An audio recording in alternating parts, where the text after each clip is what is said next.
Hey guys, what's up? Welcome back here to another edition of The Fishing Teacher, and thanks for checking out today's video. Much appreciated. Guys, today we're going to be talking about heavy jigs. Actually jigs or Texas rigs or anything like that have a big head on them, heavy weight, what they're designed for, and when you want to use them and when you don't want to use them. So I think it's going to be a really informational little 5 minutes here. Real quick guys, before we get started, I want to invite everybody out there, anyone interested in booking an on-the-water lesson with me, you can do so by going to my Facebook page, Randy Blockett Professional Angler.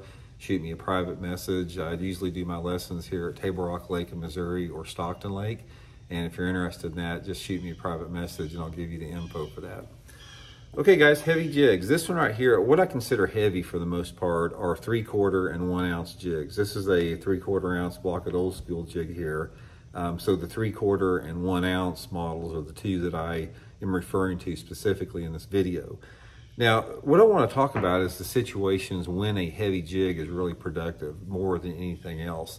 And it really has to do with two different factors. It has to do with sort of the mood and the personality of the fish you're after, and it has to do with the combination of the water temperature and the water clarity when you decide you want to use this. So the times that you do want to use this, here has been my experience with it.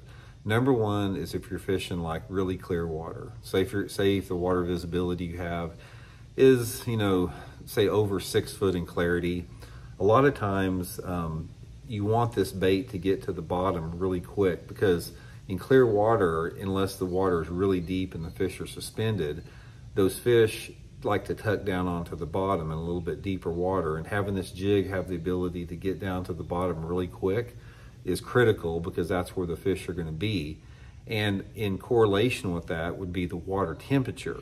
Now the other time the heavy jig works really good is when the water temperature is the hottest as it is all year long, say the middle of the summer, and the water is dirty. So it's sort of a paradox there. It's like clear water is really good in all different water temperatures for a heavy jig, but in dirty water you want to have hot water, because what happens in hot water is a lot of the times these fish they're not very aggressive and they're not in a really mood to bite. But if you have a jig that falls really fast in that dirty water, in shallow water, it can create a reaction strike for them, and they'll bite it simply because of the speed of the jig. So let's say, for example, if I'm flipping like a flooded bush or flipping around a flooded stump in the water, and the water visibility is 6 inches, but the water temperature is like 85 degrees, that's when I would go to a heavy jig. Now, the other time you want to use it is just for the matter of pure efficiency. Say, for example, if you're fishing around matted grass or real thick grass and you need something to penetrate that thick mat, obviously you want to use a heavy head to get down through that and get down quickly. Or if you're fishing any other type of heavy cover, like flooded bushes that have a lot of limbs on it, places that if you flip a normal weight jig in there, you're going to have to really work it to get it down through there.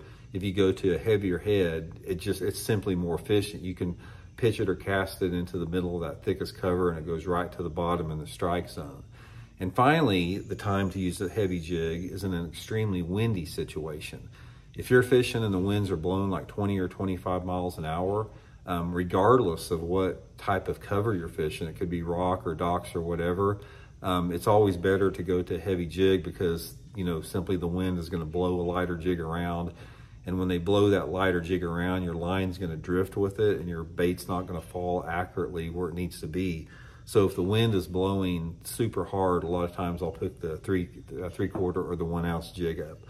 But anyway, guys, it's pretty fun when you do get a bite, because there's something about the way a fish bites a heavy jig versus a light jig. When they bite a light jig, a lot of times it's just sort of mushy feeling. But when they bite a heavy jig, a lot of times they will just pound it, really hit it hard out of the reaction strike.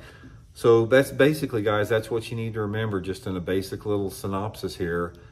Fish a heavy jig and heavy cover, or if it's windy, or in really clear water, all different water temperatures, or hot water and dirty water and shallow water. So a lot of different scenarios it'll work in. So hope it helps out. We'll talk later.